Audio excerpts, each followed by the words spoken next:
everyone and welcome back to my channel. If you're new here, please do subscribe and click the notification bell so that you'll be updated whenever I upload new video.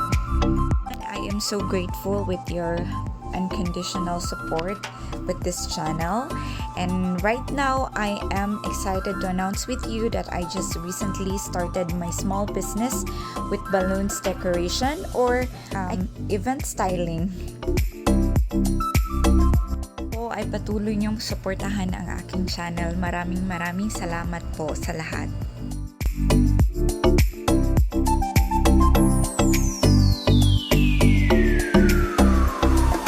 I am actually based in Cebu City, so if you're around in Cebu City, you can contact me through iCreations.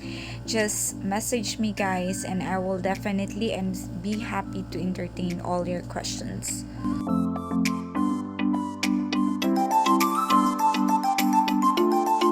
For this setup, I just used 12-inch balloons with white, retro green, and also champagne gold.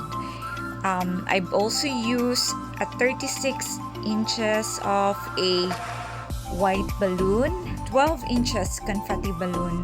So you don't need to do anything, you just need to rub it around the surface after you pump the confetti balloon. So as you can see here, I'm adding it on the gaps between empty spaces or yung mga places na hindi masyadong napuno ng balloon. So right now, as you can see, I'm adding some plants on it. So depende lang sa inyo kung anong gusto nyong i-add na detail.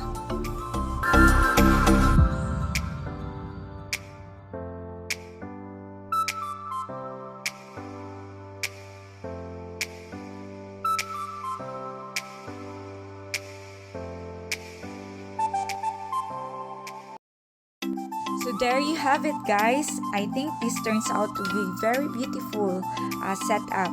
If you want me to add something, let me know in the comment section below so that I'll be able to know your ideas, so that I can also improve my skills. Thank you for watching, and I hope to see you on my next one. Bye and have a great day.